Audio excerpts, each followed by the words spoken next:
What's up, everybody? The show is called Brother from Another. The voices you heard there were the voices of Joe Dumars, NBA Executive Vice President, and the Dean of Discipline, unofficially, Natalie. He's a discipline guy, which is pretty ironic since he played for the Bad Boy Pistons, and nobody ever disciplined them. They always needed some help. They always needed a talking to. But I was going to say nothing like this, but then Bill Laimbeer, I did see Bill Laimbeer do some, pretty ratchet stuff. Anyway, I digress. That was Joe Dumars and Kevin Durant, who played with Draymond. And so I love the Durant sound. I love the Durant sound because Durant said so much in a short amount of time. He was so efficient. He had so much commentary packed into those 35 to 40 seconds, whatever it was, where you know where he stands. Hey, that was bad. I haven't seen anything like that on the basketball court. Did want to say that I haven't seen this before, so I just want to let you know this is bad. This is not another incident. Draymond wasn't always like that, and Draymond needs help. He had said all of that in 30 and Nurk, and unlike Draymond, he said, "I hope he's all right. I hope he's all right." Draymond eventually got there, but KD centered Yusuf, who's really got slapped down on a basketball court. But I thought Durant's comments were on point and really make you understand why Joe Dumars said what he said about Draymond. It's long overdue. Indefinite means it doesn't just mean get yourself some help. It also means don't even think about asking us in 8 games, 10 games, right, if you can play again. No, you can't go back outside. You can't play. It's going to be a while. Natalie, I think it's going to be 15 to 20 games. Yeah, I mean, it probably will be a long time, and I'm sure the Warriors, as much as it probably effectively ends their season, I think they probably are glad about it too, to be honest, because it's so much. It's been so much with him, and it's just like they basically gave him another chance by choosing him over Jordan Poole, and then you turn around and you do this. I can't imagine that. And they've reached fed up points with him. So I don't think that, I don't know. I just think that they're going to be okay with it. And furthermore, I keep saying this to people. Yeah. Mike Dunleavy, he does not have that sentimental attachment to these guys. Not to Draymond, not to...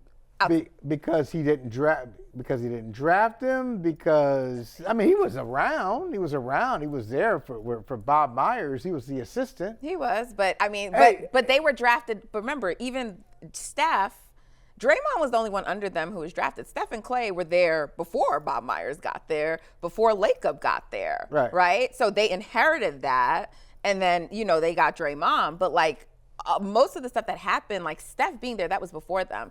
So, and Steph isn't going anywhere. I'm not trying to suggest that, but I'm just saying he does not. So when people say oh, they don't want to break it up, Bob Myers had more of a sentimental attachment. He doesn't.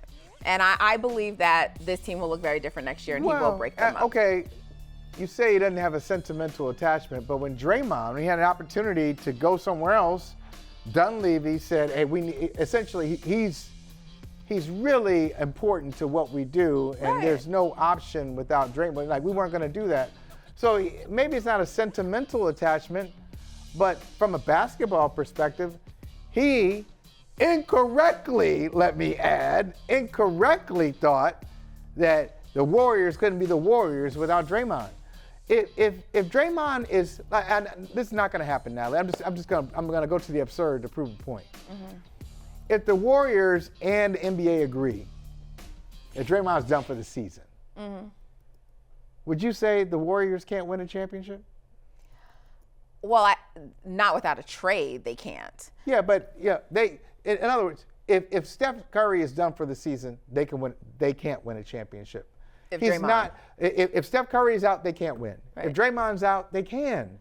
He has fallen so far basketball-wise. Right. Look, you're preaching to the choir in that I've been someone who said people are just scared to think of what this team could look like without Draymond. So I'm not one of the people who thinks, to me, it's Steph and Curry. As long as you have Steph and you build the right team around him, you can win. We agree. But so that part I'm not challenging you on. But with the pieces they have right now, you need something as constructed, to replace. Right, like what he is their second most important player. What he should be providing. Right, and it's not for purposes of offense. It is his defense. He's a connector out there, and I mean, the numbers reflect it. When he's not there, like after Steph, he's their second most important player still to this day. Most important, but not necessarily second best, but most important. Most important to how they function and how they play. work.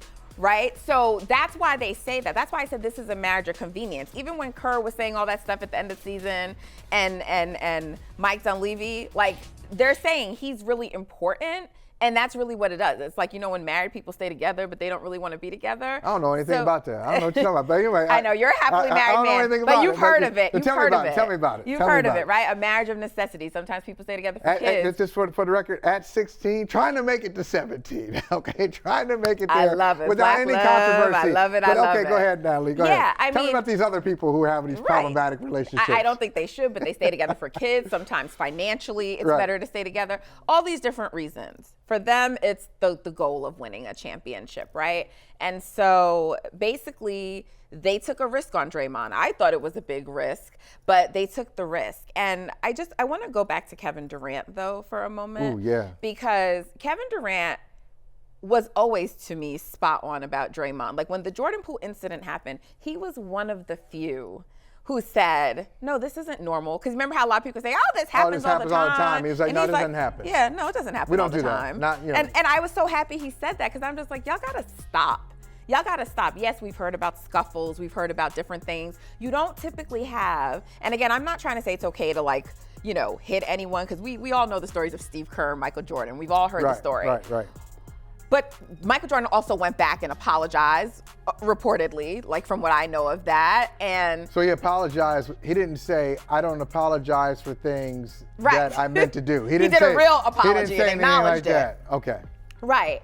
But on top of it, and again, I'm not trying to say depending on your stature, you deserve certain treatment, but we do know there's a hierarchy on teams. And so what we haven't had was a star player hit another core member, a budding star, someone who just helped them win a championship, right? It wasn't like a guy at the end of the bench. Yeah, it was a key piece. Yeah, a guy averaged 20 points a game, was big in the championship season, in the final series too. Really made some big plays. And we know Shaq and Kobe didn't get along. We know there's lots of stories, but they didn't punch each other. They didn't, at least not that we know about, that we've ever heard of.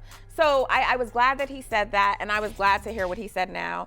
And I felt like in a way he still was trying to protect Dre because he said he hasn't always been like this. He's saying that, and this man called him a bitch. Yeah. And this man called him a bitch. Like that was the reason, Draymond was suspended, right?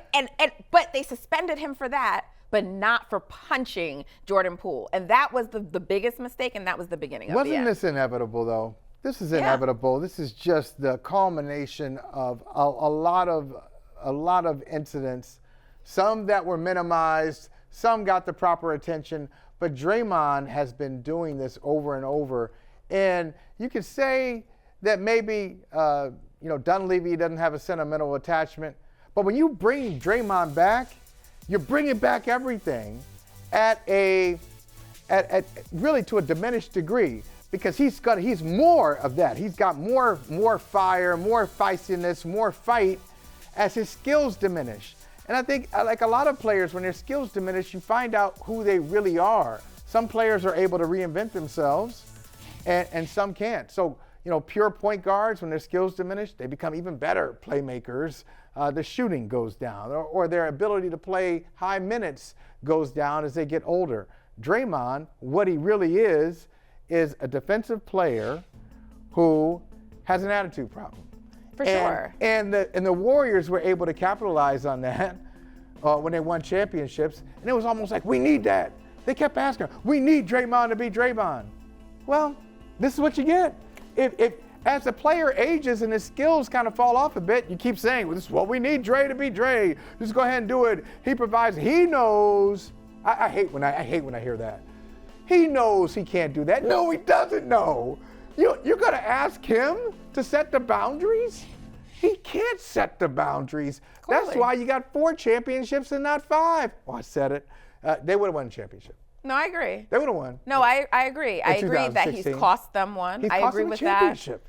I agree with that. And also, He may have cost them a chance to defend last year by bringing in this awful he vibe absolutely did. with the punch of Jordan Poole. he absolutely did. And what is really under the radar and goes underlooked, because people get that. They're like, okay, he ruined last season. I also think he affected the trajectory of Jordan Poole's career. Now, Jordan Poole is young and can maybe bounce back, but you send him to an organization like the Wizards. Woo.